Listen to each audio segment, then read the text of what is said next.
Um livro só e apenas delicioso.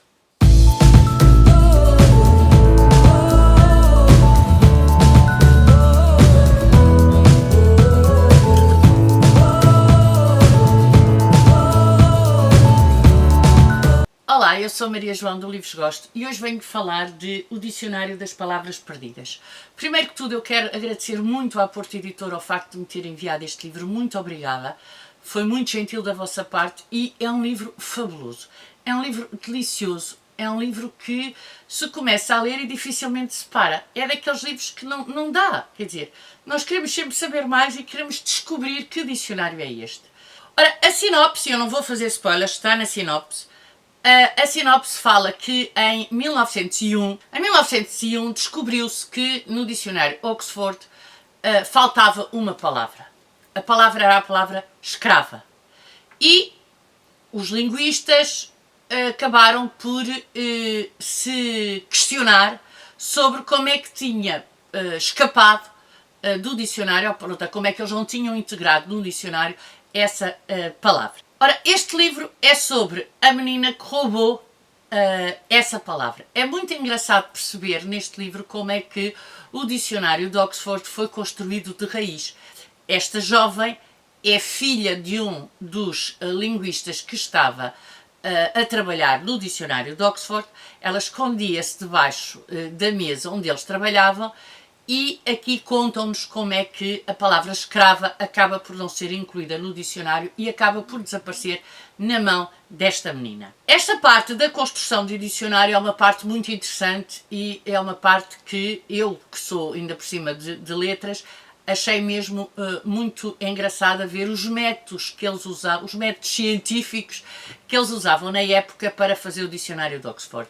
De referir que, para quem não sabe, o dicionário de Oxford é um dicionário de referência e, portanto, estamos a falar aqui de uma obra maior da linguística mundial.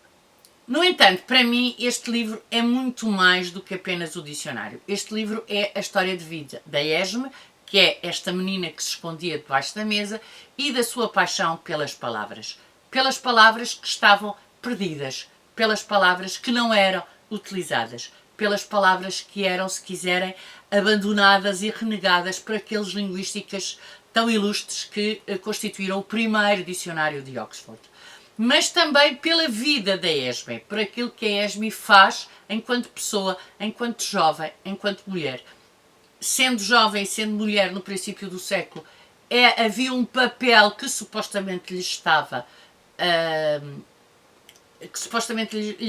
atribuído, digamos assim, e que a Esme vai renegar, também digamos assim, vai renegar e vai mostrar que o que ela quer é outra coisa, o que ela quer é um outro papel dentro da sociedade.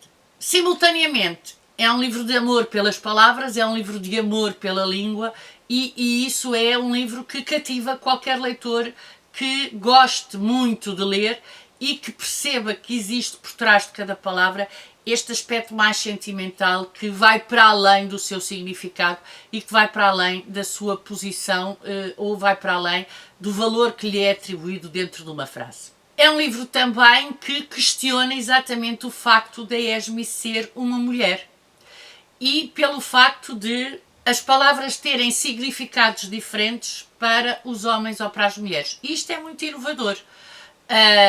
A linguística vista como uma ciência, eu não diria exata, mas quase, ter um livro que se baseia exatamente em dicionários e que depois se questiona se esses mesmos dicionários e os seus significados considerados científicos acabam por ter valores e interpretações diferentes para homens e mulheres, é um livro muito à frente, é um livro que já dá um passo a mais, porque eu duvido que em 1886, que é quando começa este livro, essa premissa estivesse no pensamento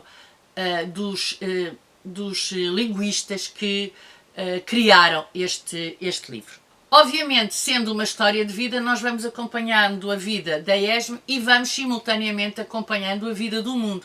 E vamos ter aqui a Primeira Guerra e vamos ter aqui o movimento das sufragistas, e até porque ela acaba por querer um papel diferente daquele que lhe é inicialmente atribuída enquanto mulher do princípio do século. Portanto, vamos ter aqui também, dizia eu, os grandes acontecimentos mundiais e que condicionaram, mais ou menos, de uma forma ou de outra, a vida das pessoas. Por isso é que eu digo que mais do que um livro sobre palavras, é um livro sobre vida. É um livro sobre a vida de uma mulher. É um livro de uma mulher que, para além de não querer aquele papel estereotipado que lhe estava destinado, também quer entrar num mundo de homens. A lexicografia, a linguística, era um mundo eminentemente masculino, era um mundo de homens, um mundo onde eram os homens que governavam e eram os homens que decidiam tudo, até as palavras que iam para um dicionário.